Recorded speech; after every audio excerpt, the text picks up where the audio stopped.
Alright class, today we got a new transferred student. She came in later into the school year because moving here took longer than expected. Someone announced it. The class started to buzz with excitement over who the new student could be. That's when you walked into the classroom. Hey everyone, I'm Listener. I hope we can be good friends, you said shyly, taking your seat. That's enough of that. Everyone gear up. We're doing 101 indoor training. Izawa said as the class cheered. You nervously walked to a boy with deep blue hair and glasses. Hello. I heard you were class rep. What way are the girls' changing rooms? He looked over at you. The female locker room is right down that hallway. Please do not hesitate to ask me for any assistance, he said, doing a weird arm chopping motion. Thank you, you said as you scurried away. Once everyone was geared up and ready, they turned their attention to you. All of their mouths were wide open. You were wearing a tight black bodysuit with tall black boots, a leather jacket, and a black biker helmet to top it all off. What's up? You asked Uraraka. Nothing much, she replied. Who is this laid-back rebel type girl?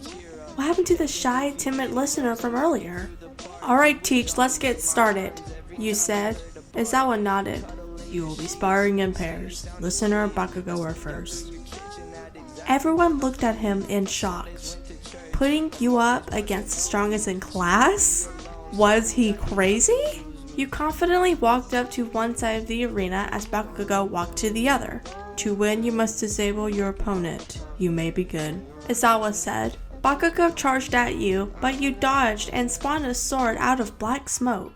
Bakugo looked a little scared as you slashed the sword at him. Finally, you took off the helmet and put it on Bakugo's head. You quickly turned your sword into a hammer and hit Bakugo's head. He still has the helmet on, don't worry. As hard as you could.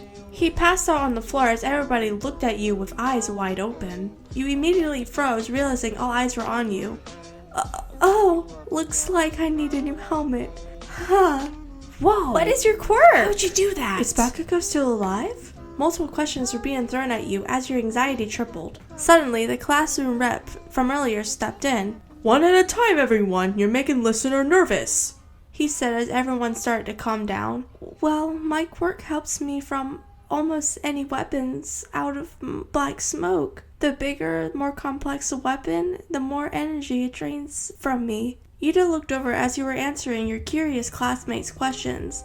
He suddenly heard Kaminari say, though shy, cute, but also confident and feisty, get you a girl that can do both. Iida looked over at him angrily. Kaminari? That is no way to speak to a woman. Please consider if you're making her uncomfortable or not. He didn't even realize that you heard the entire conversation. You turned back to your classmates, answering more of their questions nervously. Later, you walked up to Iida and tapped him on the shoulder. Thank you for standing up to me earlier. I truly appreciate it. He gave you a smile and nodded. No problem. As class rep, it's my duty to make sure the class is comfortable. You gave him a small smile. From then on, you became good friends with Uraraka, Midoriya, and Iida, but you were closest with Iida. You were both suckers to the rules, and you kept the class in check. You were shyer than him, but you two still got along. You can basically say you were hopelessly in love with him. Iida may come off as strict and loud, but he also has a kinder, softer, and emotional side. And when you saw that side of him, oh boy, you felt head over heels. I have a question, Listener, Uraraka said. Huh? Okay, what is it? You said a little off guard. Why are you so confident with your helmet, but so shy without it? She questioned. I don't really know. I just feel more confident if I'm not showing my face.